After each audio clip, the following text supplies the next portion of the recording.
Hello everyone, welcome to our channel horrible कहानी। आज की हमारी कहानी एक जिन के ऊपर। जी हाँ, चिराग वाला जिन नहीं, भूतों वाला जिन। कई लोग अक्सर ये सोचते हैं कि वाकई में जिन होते हैं। मैं अगर बताऊं तो मुझे लगता है कि हाँ, जिन होते हैं, लेकिन कई लोग जिन भूत प्रेत पर विश्वास नहीं करते। खैर, मैं आपको ऐसी एक जिन स्टोरी सुनाने जा रहा हूँ जो दिल्ली के जेजे कॉलोनी के रहने वाले 4 पक्के दोस्तों की कहानी है। जी हाँ, शुभम, विनय, करण और राकेश। ये उस दिन की बात है जिस दिन विनय के घर पर कोई नहीं था।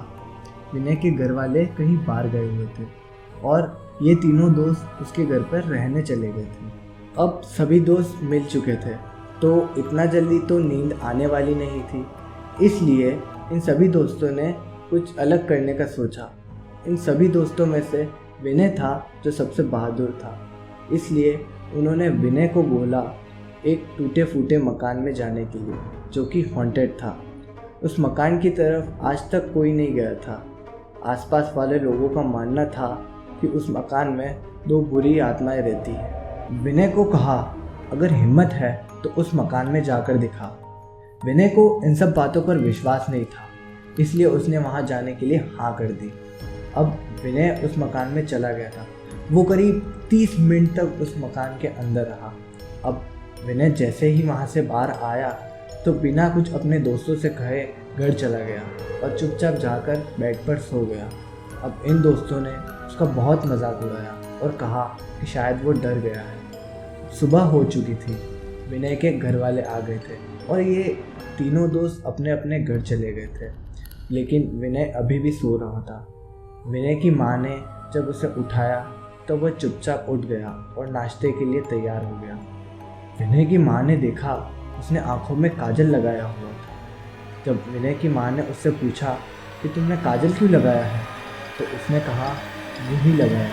खाने की टेबल पर आकर विनय ने देखा कि पराठे बनाए हुए हैं जो उसे बहुत पसंद थे, लेकिन विनय ने अपनी माँ को आवाज़ लगाई और अजीब आवाज़ में कहा कि मुझे ऑमलेट खाना है।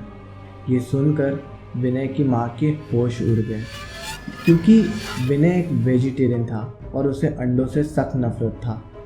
विनय की माँ ने उसे बहुत डांटा और कहा कि ये क्या बक रहा है। विनय ने खाना छोड़ दिया और वो घर से चला गया। जब विनय अपने दोस्तों से मिला तो वो बहुत अजीब तरह से पेश आ रहा था। वो कभी किसी लड़की की आवाज़ में बात करता तो कभी किसी लड़के के।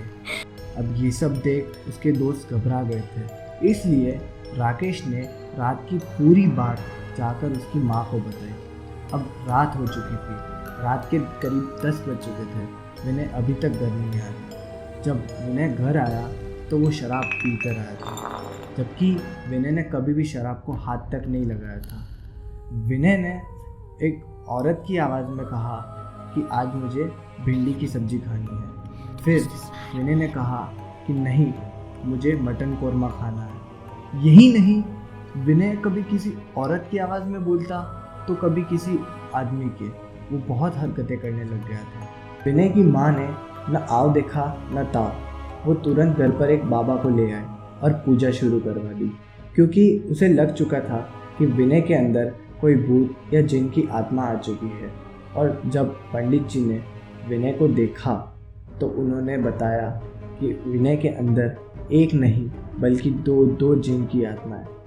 अब जिस मकान में विनय गया था उस मकान में पति पत्नी रहते थे जिन्होंने लव मैरिज की हुई थी, लेकिन पत्नी के भाई को उसकी शादी से ऐतराज़ था, इसलिए उसने उन दोनों को जिंदा जला दिया। तब से उन दोनों पति पत्नियों की आत्मा उस मकान में भटकती है।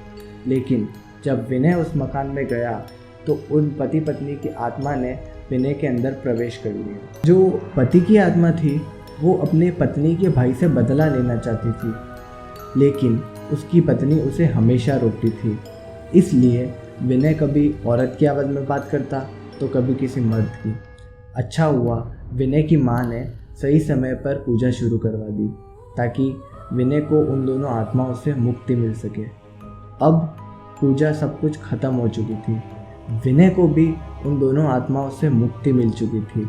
लेकिन विनय की हालत बहुत ही ख़राब हो चुकी थी।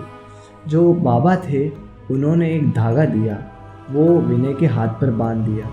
फिर धीरे धीरे 3-4 दिन बाद विनय की हालत फिर से ठीक होने पर आई। तो दोस्तों, अगर इस संसार में देवता हैं तो भूत प्रेत या जिन ऐसी भी चीज़ें हैं, लेकिन वो हमें कभी भी परेशान नहीं करती। अगर हम जैसे आम इंसान उनको चैलेंज करेंगे तो कुछ भी अनहोनी हो सकती है। इसलिए कुदरत की बनाई हुई किसी भी चीज़ को चैलेंज ना करें। तो दोस्तों, आपको कैसी लगी हमारी ये कहानी कमेंट सेक्शन में ज़रूर बताएं। हम फिर लौटेंगे ऐसी ही एक नई कहानी के साथ।